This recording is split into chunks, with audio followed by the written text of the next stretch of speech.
जय माँ लक्ष्मी।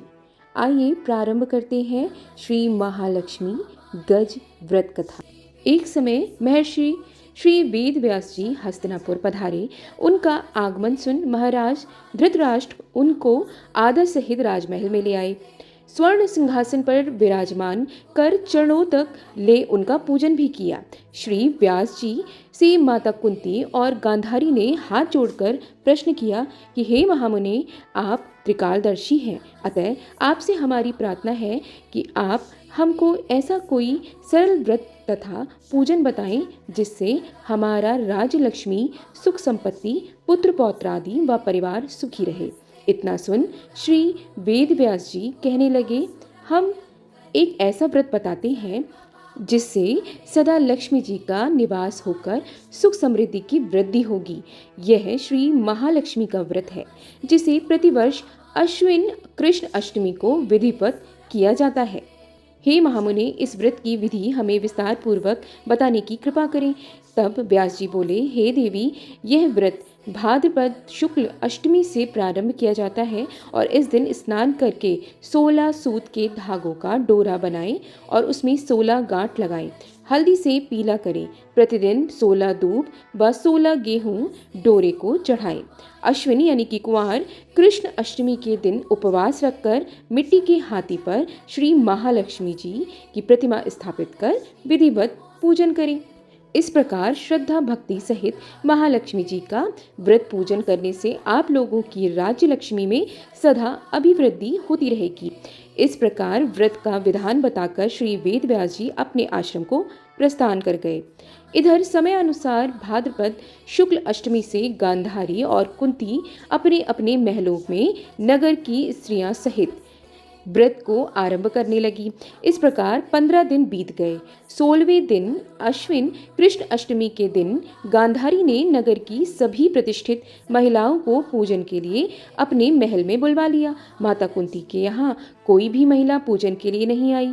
साथ ही माता कुंती को भी गांधारी ने नहीं बुलाया। ऐसा करने से माता कुंती ने अपना बड़ा अपमान समझा। उन्होंने पूजन की कोई तैयारी नहीं की और वो उदास होकर बैठ गई। जब पांचों पांडव युधिष्ठिर, अर्जुन, भीम, नकुल और सहदेव महल में आए तो कुंती को उदास देखकर पूछा, हे माता, आप इस प्रकार उदास क्यों हैं? आपने पूजन की तैयारी क्यों नहीं की? तब माता कुंती ने कहा, हे पुत्र, आज महालक्ष्मी के व्रत का उत्सव गांधारी के महल में मनाया जा रहा है। उन्होंने नगर की समस्त महिलाओं को बुला लिया और उसके 100 पुत्रों ने मिट्टी का एक विशाल हाथी बनाया, जिस कारण सभी महिलाएं उस बड़े हाथी का पूजन करने के लिए गांधारी के यहाँ चली गई हैं, लेकिन मेरे यहाँ नहीं आई। यह सुनकर अर्जुन ने कहा, हे माता, आप पूजन की तैयारी करें और नगर में बुलावा लगवा दें कि हमारे यहाँ स्वर्ग से ऐरावत हाथी का पूजन होगा। इधर माता कुंती ने नगर में ढिंढोरा पिटवा दिया और पूजा की विशाल तैयारी होने लगी। उधर अर्जुन ने बाण के द्वारा स्वर्ग से ऐरावत हाथी को बुला लिया। इधर सारे नगर में शोर मच गया कि कुंती के महल में तो स्वर्ग से इंद्र का ऐरावत हाथी पृथ्वी पर उतरकर पूजा के लिए आएगा। समाचार को सुनकर नगर के सभी नर नारी, बालक और वृद्धों की भीड़ उमड़ पड़ी। उधर गांधारी के महल में हलचल मच गई। वहां एकत्र हुई सभी महिलाएं अपनी अपनी थालियां लेकर कुंती के महल की ओर भागने लगी। देखते ही देखते कुंती का सारा महल ठसाठस भर गया। माता कुंती ने ऐरावत को खड़ा करने के हेतु अनेक रंगों रंग की चौक और रंगोलियां पुरवाकर नवीन रेशमी वस्त्र बिछवा दिए। नगरवासी स्वागत की तैयारी में फूलमाला, अबीर, गुलाल, केसर हाथों में लिए पंक्तिबद्ध खड़े हो गए। जब स्वर्ग से ऐरावत हाथी पृथ्वी पर उतरने लगा तो उसके आभूषणों की ध्वनि गूंजने लगी। ऐरावत के दर्शन होते ही जय जयकार के नारे लगने लगे। सायंकाल के समय इंद्र का भेजा हुआ हाथी ऐरावत माता कुंती के भवन में उतर आया। तब सब नर नारियों ने पुष्पमाला, अबीर, गुलाल, केसर आदि सुगंधित पदार्थ चढ़ाकर उसका स्वागत किया। राज्य पुरोहित द्वारा ऐरावत पर महालक्ष्मी जी की मूर्ति स्थापित करके वेद मंत्रोच्चारण द्वारा पूजन किया गया। नगरवासियों ने भी महालक्ष्मी जी का पूजन किया।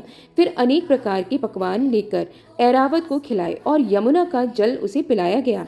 राज पुरोहित द्वारा स्वस्ति वाचन करके महिलाओं द्वारा महालक्ष्मी का पूजन किया गया। 16 गांठों वाला डोरा लक्ष्मी जी को चढ़ाकर अपने अपने हाथों में सभी ने बांध लिया। ब्राह्मणों को भोजन भी कराया गया।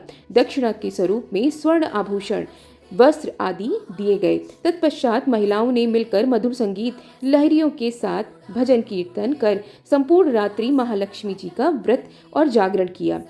दूसरे दिन प्रातः राज पुरोहित द्वारा वेद मंत्रोच्चार के साथ जलाशय में महालक्ष्मी जी की मूर्ति का विसर्जन किया गया।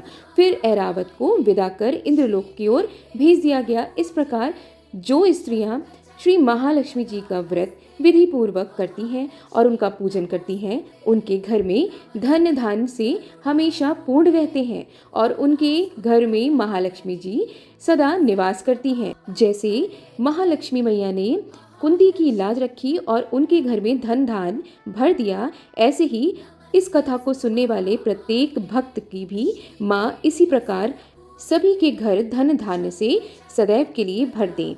बोलिए महालक्ष्मी मैया की जय। महालक्ष्मी नमस्तुभ्यं सुरेश्वरी, हरिप्रिये नमस्तुभ्यं दयानिधे।